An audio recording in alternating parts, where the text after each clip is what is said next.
Nous avons travaillé près de 20 ans pour Dieu, en y mettant tout notre cœur et en priant. Mais tout cela procédait de l'homme naturel. Tout en travaillant pour Dieu, nous ne le connaissions pas. Je me suis parfois trouvé devant des questions intérieures sans pouvoir en parler à personne. Et j'étais interpellé en moi-même sans obtenir de réponse, jusqu'au jour fixé par le Seigneur. Le Seigneur a dit lui-même à ses disciples, je ne vous appelle plus serviteur parce que le serviteur ne sait pas ce que fait son maître. Mais je vous ai appelé ami parce que je vous ai fait connaître tout ce que j'ai appris de mon Père. Tant que nous ne sommes pas introduits par Dieu lui-même dans son plan divin et dans une chose bien précise qui vient de lui, nous ne serons que des serviteurs, mais pas des amis.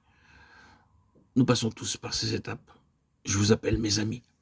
Dieu nous a donné des paroles spécifiques quant à la recherche de sa volonté et de son plan. Sur les paroles que le Seigneur nous a données, nous prions. Depuis 30 ans, entre frères. Ne recherchons pas le nombre, ce n'est pas l'important. Dieu recherche l'or. L'or procède de la croix et correspond à sa gloire en nous. La gloire est la mesure du Fils de Dieu dans nos vies. Et c'est cette mesure qui fera de nous ou non un vainqueur. Nous ne pourrons pas affronter les difficultés qui se présentent simplement sur la base de notre nouvelle naissance.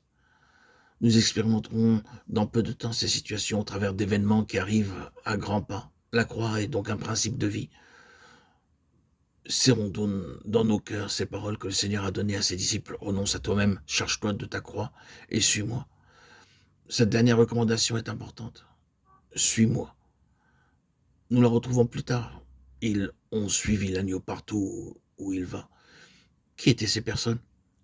Ceux qui avaient renoncé à eux-mêmes et qui vivaient pour Dieu.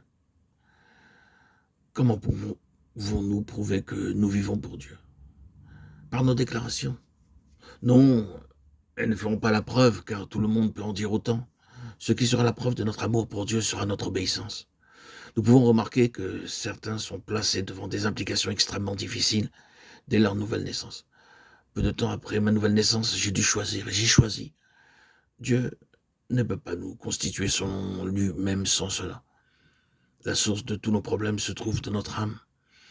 Ayons à cœur de liquider cette affaire, puisque nous devons livrer notre âme à Dieu. Jésus est mort en livrant son âme à la mort. Il était capable de mourir pour nous, parce que jour après jour, il livrait cette âme à la mort. Dans l'agonie de Gethsémane, le Seigneur déclare, non pas ma volonté, mais ta volonté. Nous devons demander à Dieu ce qu'il veut, ainsi notre vie de prière occupera une place prépondérante dans l'histoire que nous avons avec Dieu.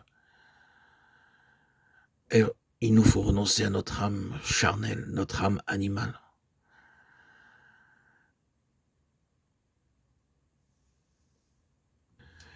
Ainsi, notre prière prendra plus de temps, particulièrement dans la vie des serviteurs.